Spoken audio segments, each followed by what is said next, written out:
Hello and welcome back to everyone that's tuned in to the American Ultra Stock channel. Thank you so much for being here with us. It's a Monday. We're back here for Stock Watch, the show that, if you're new around here, it might be new to you, but we review the players whose stocks went up or down, based or not, on their performance over the weekend.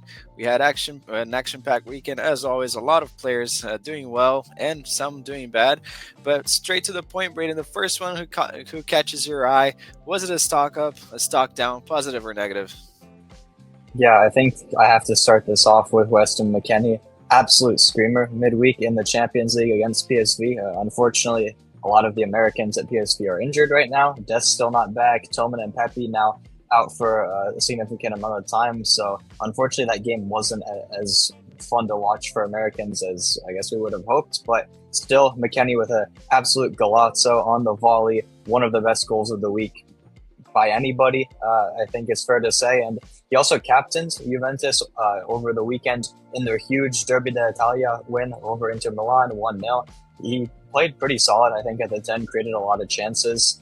Even though he lost a few duels, I think overall it was a positive performance. And just generally the fact that we have an American, especially one who keeps getting pushed out in every offseason, captaining Juventus, one of the biggest clubs in the world. It's such a great sign for how far American soccer has grown over the past few years. So McKennie has to be a stock up for his performance, his leadership now. Everything about him is just perfect, and I can't wait to watch him in March. Absolutely. It's so nice to see. It's so encouraging. I mean, now he is, I think it's fair to say, the most reliable player they have anywhere on the pitch, too. And I think even though the duels that he lost, he still did really well. I was really impressed with him. Since you started with him, I'll go with his teammate at Juve, Wea. I thought he was tremendous, really. Really good match, really solid defensively, attacking as well. The guy he brings the versatility to the game. And I mean, we always tend to push him out of the side back in the day when we were talking about wingers and people going forward. But he's been delivering everywhere really on the pitch this season. It has been a really solid season for him. I thought he was tremendous in a really important match as well. Juve seem to be getting to a good point. I don't know if this season there's anything to salvage, but for next season, I think they should be strong contenders to at least fight for the Scudetto. So I'll pick Wea as well because he's flourishing into that side as a reliable piece. Yeah, it's been nice to see both of our Americans excel at so many different positions. I mean, obviously we know McKennie can play everywhere. He has played everywhere, but even Weah now excelling on the wing and at right back. It's been nice to see. Maybe even a right back option if Dest is still not back for March. But on to my next one, and it is unfortunately a stock down, and it has to be Gio Reyna. And this one is just sad. Whenever I pick him, I don't feel good about it because I mean, I feel like every time we say like, "Oh, there's nothing he can do," but at a certain point, when so many managers cast him aside, maybe there is something more he can do. Maybe whether it's maybe working on his defensive actions or working harder in training, who knows? We don't really know what goes on behind the scenes. But regardless, Dortmund just brought in Carney Chukwuemeka on loan from Chelsea, and he got on the pitch over Gio in the Champions League against Sporting. Now, he only came on for like 5 minutes or so, but Gio didn't play at all, and that's already slipping down the pecking order at the cam position. The same thing happens kind of over the weekend. No Chukwuemeka, but Reyna only played about 10 minutes. He came on in the 80th, and despite William Brandt's very lackluster form, he still continues to be trusted as the starting cam. I think it gets to a point where Reyna has to be considering his future. I don't think there's really any chance that he stays at Dortmund for any longer than the rest of this season. Hopefully he leaves in the summer. Hopefully he moves down a level. We've seen what has done for Serginho Dest before his injury. It worked wonders for his career. Just recognizing that he's not at the level of one of these top clubs and moving down. I would say go to a mid-table Bundesliga team, but he's already there. Dortmund are having a horrible season in 11th, and despite that, he still can't get minutes. Overall, just not a good situation for him. So it has to be a stock down.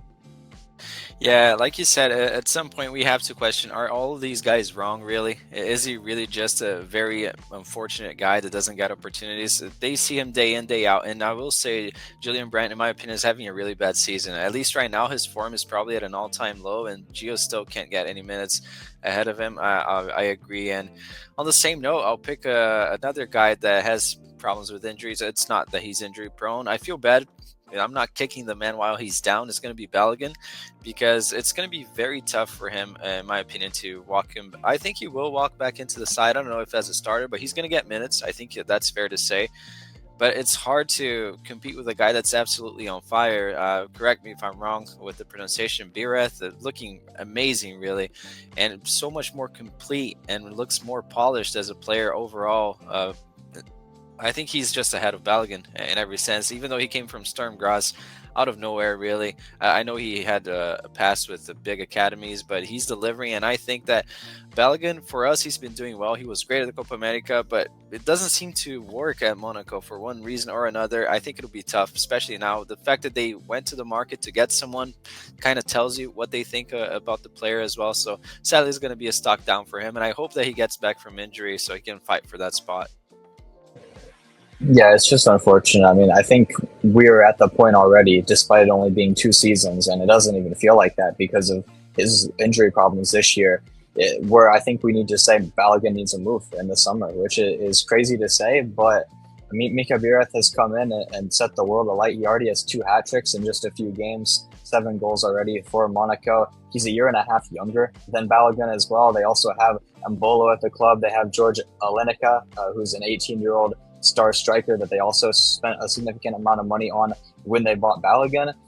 And overall, I just think if we want Balogun to be in the conversation for the USMNT number 9, he has to be playing week in, week out at a solid level, which we know he can do. I just don't think that situation's at Monaco. So that's one to watch for the summer at least. On to my next pick, and back to the stock ups. It's going to be Air Jordan, baby. Paxten Aronson scoring a header, dunking on fellow American Richie Ledesma in the game against PSV. Paxton's been having an incredible season, honestly. I mean, 7 goals, 4 assists in all competitions for Utrecht, even playing primarily as a CDM. I mean, he's been all over the pitch, a 6, an 8, a 10, out wide. He's so versatile and so complete of a midfielder, really. I think, I mean, I say this every time I bring him up, but he has to be in the next camp for the USMNT in March for the Nations League. I don't think there's any reasons why he shouldn't be.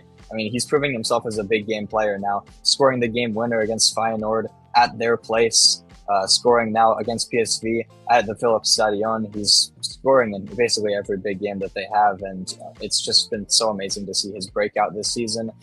And hopefully this form gets him into the first team plans for Eintracht Frankfurt next season. I have a feeling it will, and they're going to be really fun to watch, especially if a couple of the other Americans there can hopefully commit to us. But it has to be stock up for Paxten, and one of the biggest success stories of this season.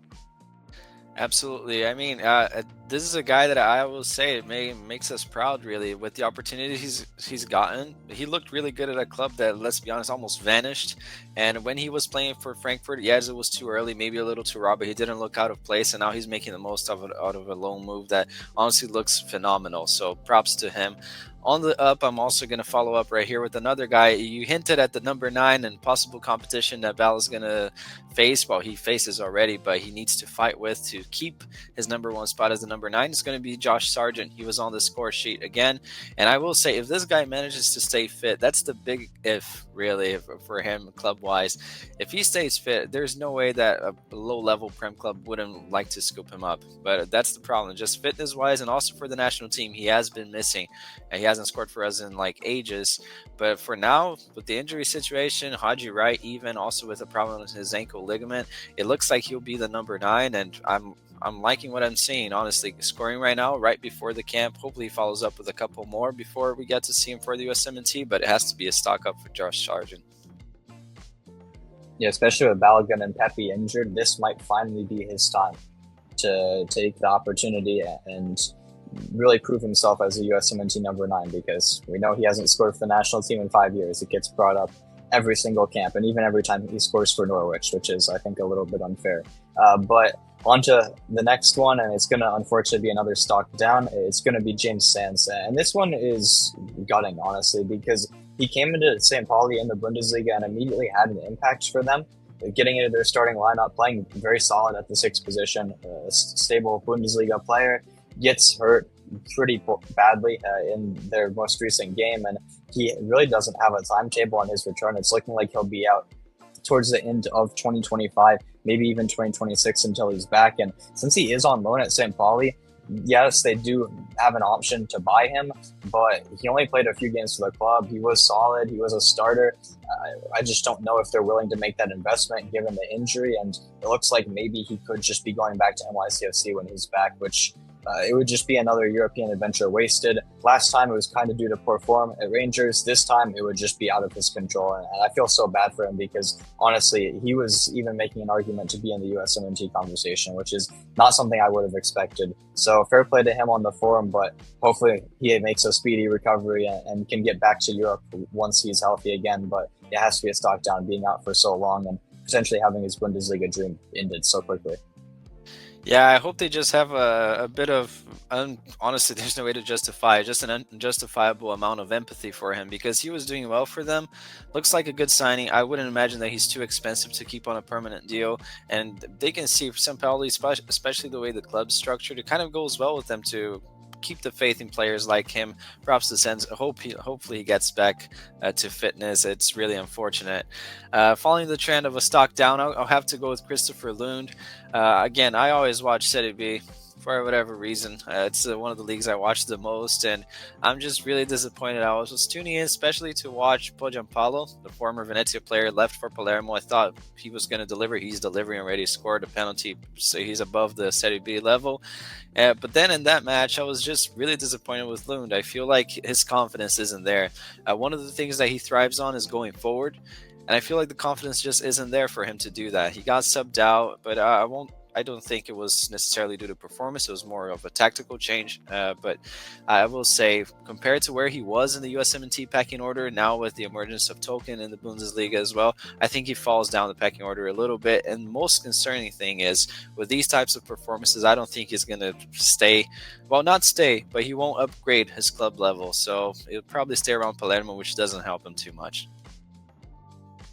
Yeah, moving on from a negative left back situation to perhaps a positive left back situation. My final pick is going to be Nathaniel Brown, getting his first goal contribution since December with an assist against John Tolkien's club, Holstein Kiel. Unfortunately, Tolkien does have a little bit of an injury right now, so he wasn't playing in the match. It looks like he'll be back in a couple weeks or so. Hopefully, he'll be healthy for March because, like you said, I mean, with Lund in poor form, Wiley's still injured, Brown hasn't committed. I think Tolkien could be a very solid option for Nations League. But on Nathaniel Brown, he's been excelling this season for Eintracht Frankfurt in that left wing back role, sometimes playing more defensively, oftentimes playing more attacking. He's really a complete wing back, and it's been so nice to see his rapid progression. The fact that he was left out of their European squad to start the season still baffles me.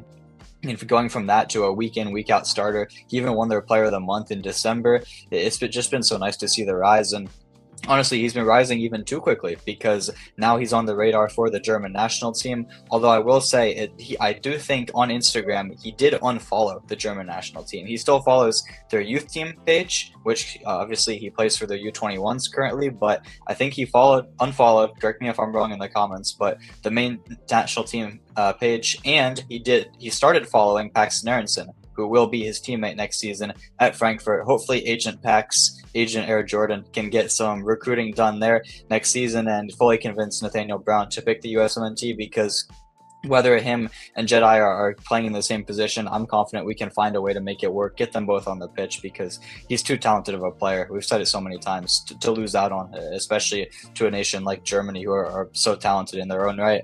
It's just been great to see for him, and hopefully we can convince him, because I think he's one of the biggest dual nationals we've had ever, honestly.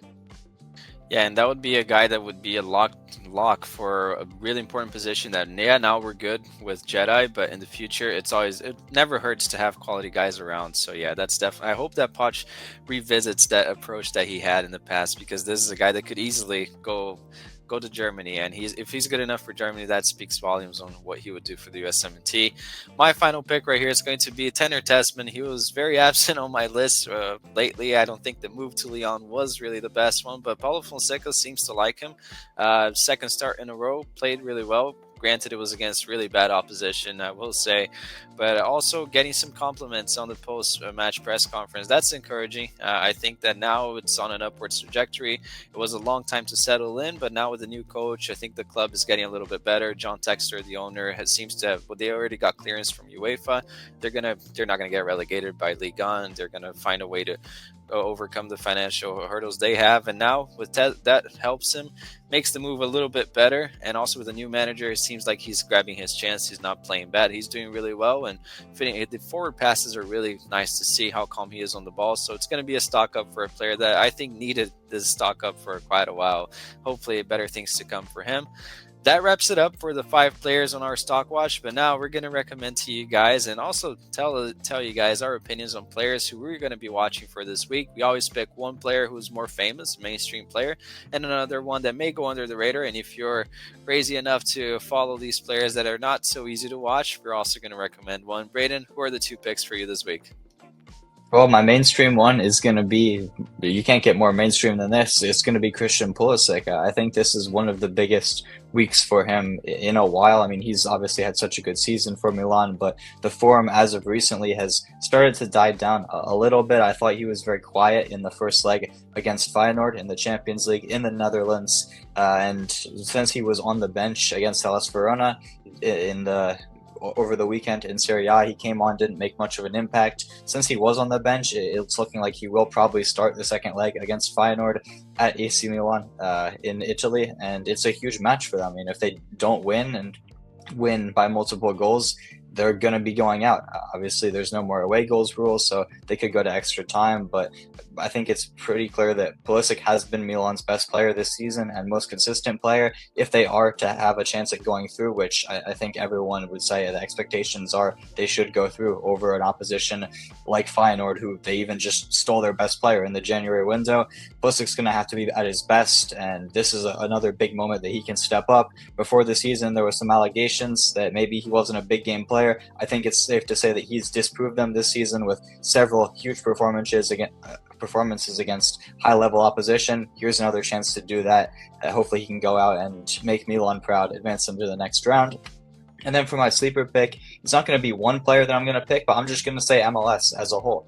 It doesn't get as much attention in the USMNT space, obviously, because a lot of the players there aren't good enough for the USMNT, at least not yet, but it's starting this coming weekend, and there's a lot of promising young talents to watch there. We'll have a couple of videos about MLS out later this week, including our top 10 breakout candidates, so stay tuned for that.